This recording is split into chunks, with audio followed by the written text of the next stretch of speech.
Hello guys, welcome back. आज की इस वीडियो में हम आपके लिए लेकर आए हैं इंटर क्लास न्यू सिलेबस से फ्लेमिंगो बुक है और इसका फर्स्ट पोएम जिसका नाम है माय मदर एट 66। इसे फेमस इंडियन पोएट है जिनका नाम है कमला दास, उन्होंने लिखा है। कमला दास की बात करें तो कमला दास केरल के त्रिशूर स्थान से बिलोंग करती हैं।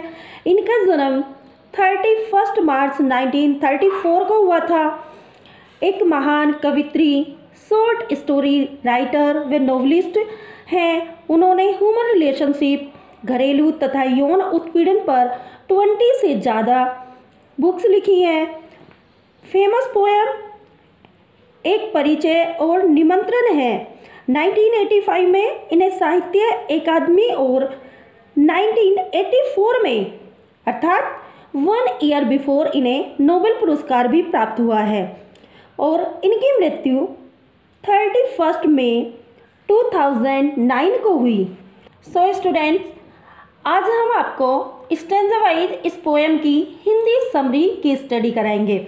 जैसे ही इसके टाइटल से पता चलता है, माय मदर एट 66 अर्थात जो माँ है वो 66 ईयर की हैं। इट मीन्स माँ काफ़ी ओल्ड है, उनका चेहरा झुर्रियों से भरा हुआ है और काफ़ी वीक लग रही है। ऐसा लगता है जैसे उन्होंने अपनी सारी स्ट्रेंथ खो दी हो। यहाँ कवित्री ने उनकी तुलना सर्दियों के मून से, चंद्रमा से की है और अलग कई चीज़ों से की है। तो क्या क्या तुलना की है, आइए इस पोएम के माध्यम से देखते हैं। So stanza number first is that driving from my parents home to Cochin last Friday morning I saw my mother beside me, doors open mouthed, her face ashen like that of a corpse, and realized with pain that she was as old as she looked, but soon put that thought away and looked out at young. It means last Friday को morning में जो यहाँ कवित्री है, poet है कमला दास, वे अपने parents के घर से कोचीन हवाई अड्डे की ओर गाड़ी में गाड़ी चलाते हुए जा रही थी। इस समय उनकी जो माँ है उनके पास बैठी थी। वे 66 ईयर की थी। पर्सनैलिटी की बात करें तो इसमें बताया है जैसे उनका फेस येलो और फेडेड अर्थात मुरझाया हुआ एक राख की तरह लग रहा था। उनका जो माउथ था वो ओपन था बिल्कुल, वह एक निर्जीव सी लग रही थी। ये कहो कि एक लाश की तरह प्रतीत हो रही थी। माँ का चेहरा पोएट को यहाँ बहुत ही दुख भरा लगता है। उन्हें देखकर उसे बहुत ज़्यादा हर्ट होता है। जब उसने नोटिस किया कि माँ को किसी चीज़ में कोई भी इंटरेस्ट नहीं है, ऐसा लगता है वह अपने ही विचारों में खो रही है। ऐसा लगता था जैसे वो ऊग रही हो, हल्की सी नींद ले रही हो, वो किसी और ध्यान नहीं दे रही है। सो पोएट को अपनी माँ की एक्टिविटी देखकर बहुत दुख होता है कि माँ तो उससे बातें नहीं कर रही है, उसकी ओर ध्यान नहीं दे रही है। सो अपने दुख को कम करने के लिए यहाँ पर जो पोएट है वह अपने माइंड को माँ की ओर से हटा लेती है और अपनी गाड़ी से बाहर की ओर संसार के जीवन से भरपूर तथा गतिविधियों पर अपना माइंड जो है उसे केंद्रित कर लेती है। वह देखती है कि छोटे छोटे जो वृक्ष हैं, ट्रीज़ हैं, वो दौड़ते प्रतीत हो रहे थे। यहाँ इन वृक्षों को देखकर उन्हें समय की याद आती है। सो यहाँ पर स्टूडेंट्स इसके 2 मीनिंग्स हैं।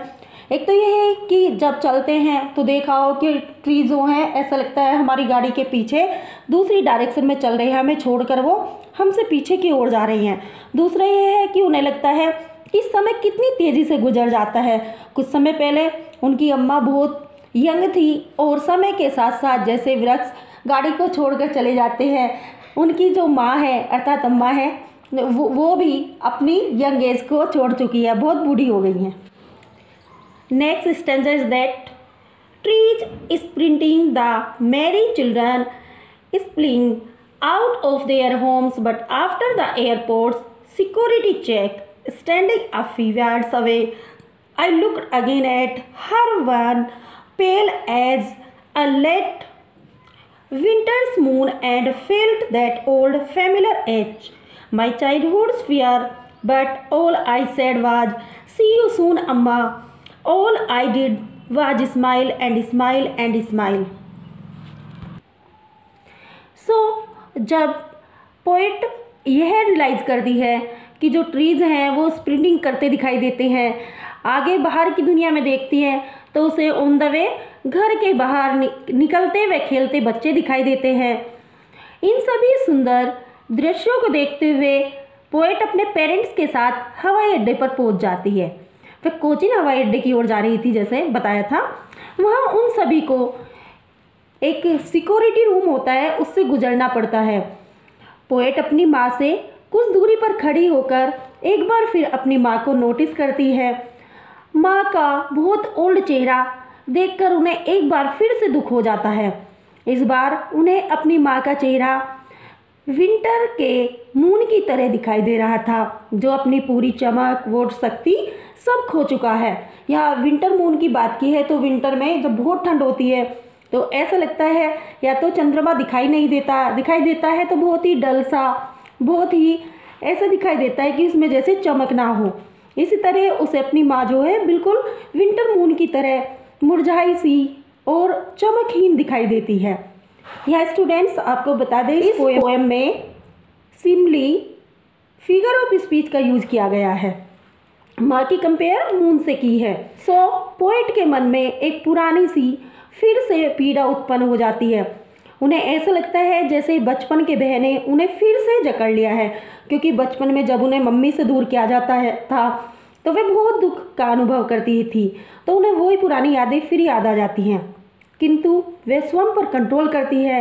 वह अपने होठों पर फिर से एक मुस्कुराहट लाती है। हालांकि ये रियल स्माइल नहीं थी, जब बनावटी थी, लेकिन वो दूसरों को दिखाने का प्रयास करती है, स्पेशली अपनी मदर को बताने का प्रयास करती है कि वो जो है उस समय बहुत खुश है। Realise that at that time she feeled very sorrow. उसके मन में बहुत अधिक दुख था और उसके मन में यही विशेष रूप से दर्द था, पीड़ा थी कि अब उसकी माँ वास्तव में बहुत ओल्ड हो चुकी है और वे जल्दी ही मर जाएगी। किंतु उसने फिर भी अपने मन को मजबूत बनाया और अपने चेहरे पर मुस्कुराहट लाती है, स्माइल लाती है और अपनी अम्मा से अलविदा करती है और इसी उम्मीद से जाती है कि शायद जब वो विदेश से आएगी तो एक बार फिर अपनी मम्मी से मिल पाएगी। सो स्टूडेंट, यह इस पोएम की हिंदी समरी थी और इसमें विशेष ये बता दूं कि इसमें 2-3 जगह पर सिंपली फिगर ऑफ स्पीच का यूज़ किया गया है। जैसे एशियन लाइट, एश होती है राख, कि राख की तरह चेहरा, अर्थात यहाँ पर लास्ट से लिया गया है, जो कॉर्प्स भी दे रखा है इसमें कि इसकी तरह उसका चेहरा होता है। दूसरा विंटर मून है जो आपको बताया था। सो इसमें फिगर ऑफ स्पीच की बात करें तो सिंपली है और उम्मीद है कि आपको यह बच्चे से समझ में आ गई होगी। स्टूडेंट्स, अभी भी आपसे ये कहना चाहूँगी कि ये न्यू सिलेबस है, फ्लेमिंगो बुक का नाम है जिससे ये पोएम ली गई है, इसलिए इसे और भी अच्छे से समझने के लिए वीडियो को बार बार देखें। अभी भी अगर चैनल को सब्सक्राइब नहीं किया है तो फर्स्ट ऑफ ऑल चैनल को सब्सक्राइब करें। सो मिलते हैं अगली वीडियो के साथ, तब तक के लिए खुश रहिए, बने रहिए। Thank you for watching.